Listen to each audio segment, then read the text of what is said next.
Welcome to Faith in Practice, presented by Higher Powered Sports, PT, the podcast where faith meets everyday life and vocational calling. Each episode, your host, Kurt Kessler, and his guest will explore how to live out your faith in your work, relationships, and daily challenges. Let's grow together and discover how to live out your faith with passion and purpose. Let's get started.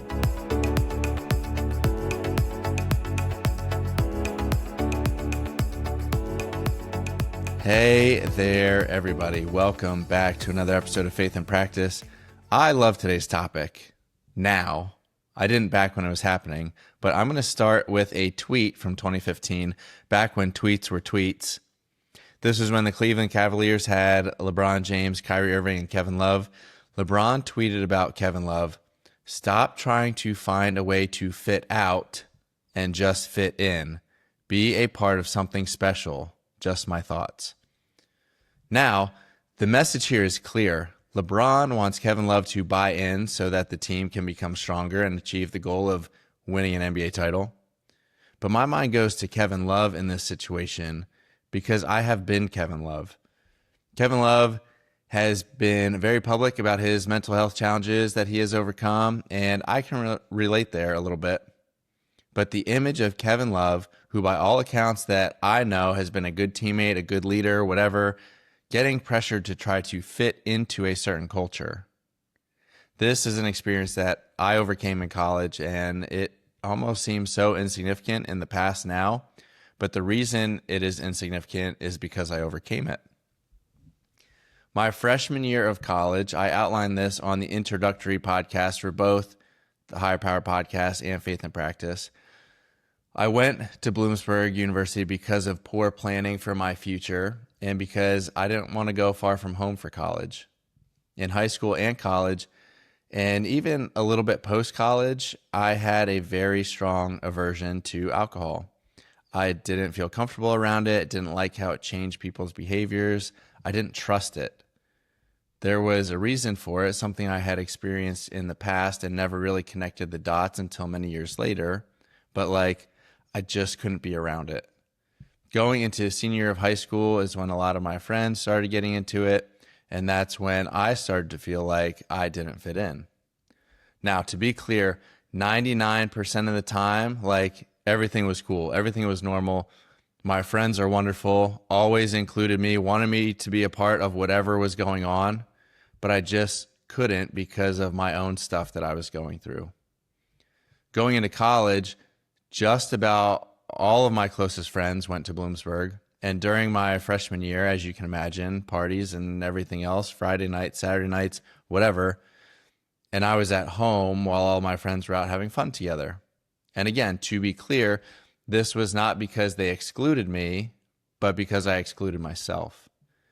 And the longer this went on, the more and more I felt like I just didn't fit in anymore. I fit out. And at that time, I wasn't okay with it. I was still a young man who was navigating life and faith and relationships and school.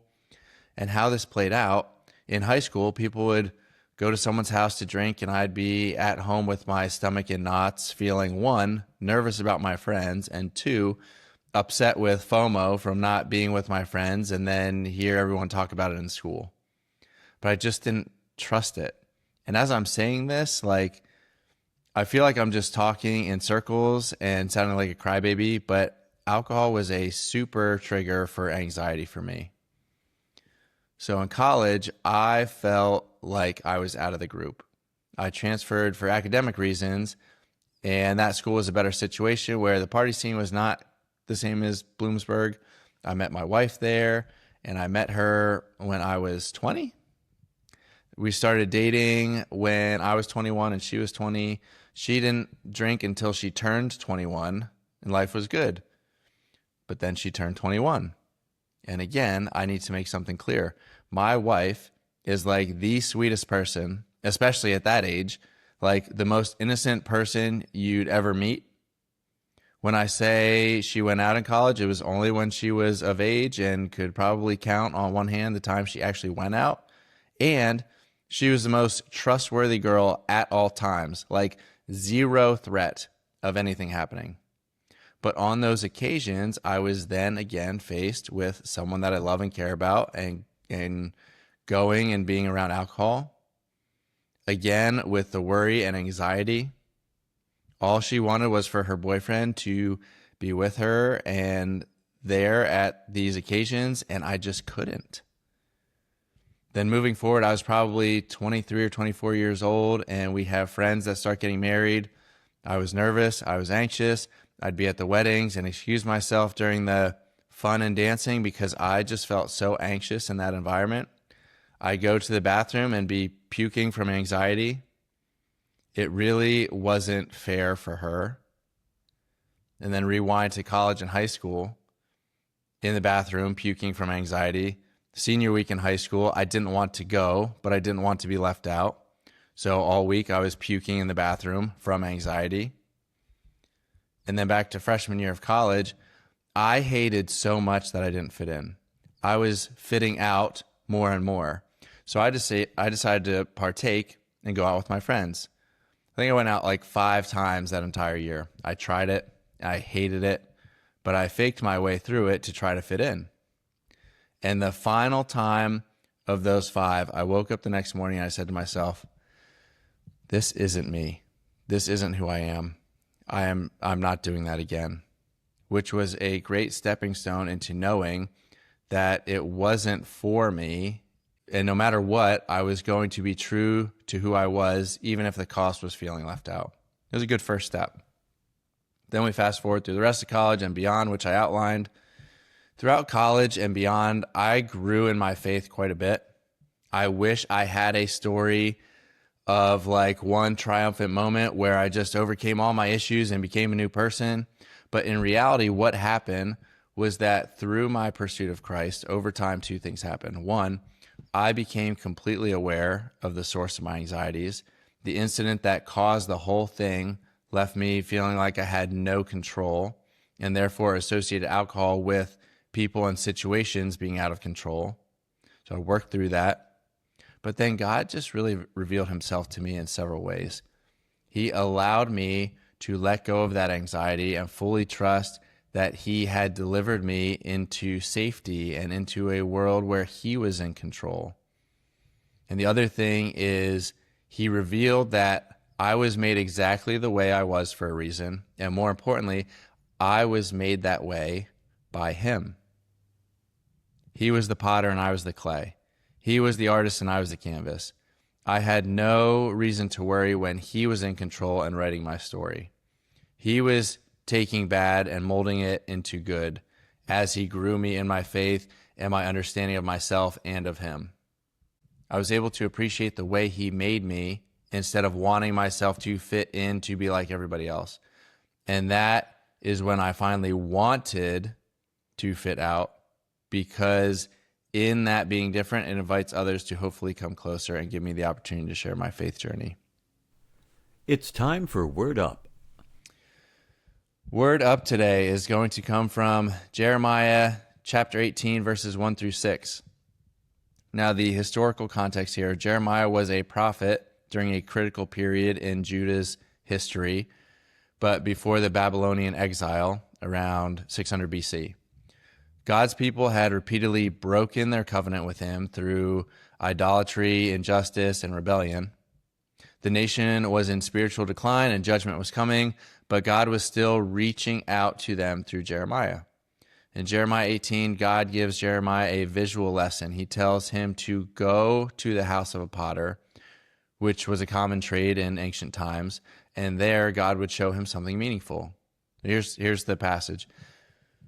This is the word that came to Jeremiah from the Lord. Go down to the potter's house, and there I will give you my message. So I went down to the potter's house, and I saw him working at the wheel. But the pot he was shaping from the clay was marred in his hands. So the potter formed it into another pot, shaping it as it seemed best to him.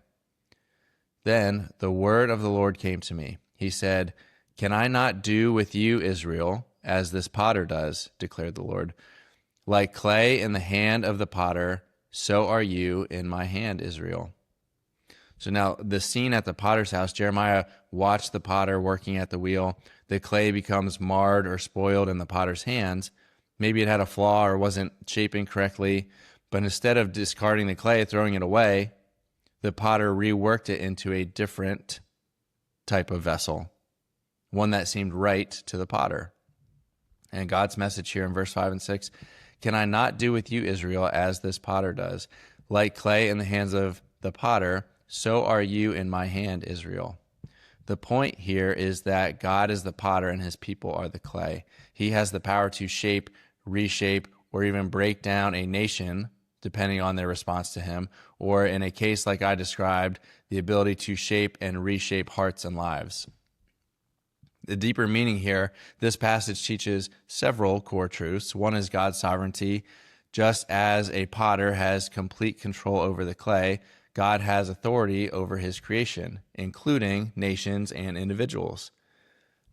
Responsibility and response matter. The metaphor isn't about blind fate. If a nation repents from evil, God may relent from a planned judgment. If a nation turns from obedience to evil, God may withhold blessing. And that also comes from Jeremiah. And the last thing here is hope and warning. The image is both comforting and challenging. Comforting because God can reshape what is broken, but challenging because he will not tolerate ongoing rebellion. So this story reminds us that we are not fixed or hopeless. God can remake us when we have sin or we have blemishes or whatever. He can reshape our clay to make us into something beautiful. But we also are not in control. We need to be malleable, just like that clay, be humble and responsive to God's will. And repentance matters here. God desires transformation, not destruction. And then the song that goes along with this, I love this song, and it goes with the story. It's by Pat Barrett. It's called Canvas and Clay. The chorus goes, when I doubt it, Lord, remind me, I'm wonderfully made. You're an artist and a potter. I'm the canvas and the clay. And I know nothing has been wasted, no failure or mistake. You're an artist and a potter. I'm the canvas and the clay. I want to issue a challenge to everybody listening here. It's up to you if you participate or not. I want my phone and my email to be full of responses, and I'm serious about that. The challenge is I want you to send me something that you overcame personally. If you're a believer, tell me how God was the potter in your life. The point behind this is for everybody that there is real power in sharing with someone that you overcame something, because there will be circumstances in the future where you will need to overcome again, and saying it to someone else will remind you that you can do it. If you're a believer, there is real power in sharing with others what God has done in your life. And if you're listening to this and you're not quite a believer, you're not sure what, I still want you to text me or email me, because I want to encourage you that no matter what you're facing, you can overcome it. And I'm completely serious. I want a full inbox or 1 million notifications on my phone. Don't let me down here. That's going to do it for today's episode of Faith in Practice. Find ways to connect in the show notes or find me on Instagram at hpsportspt, and we'll see you next time.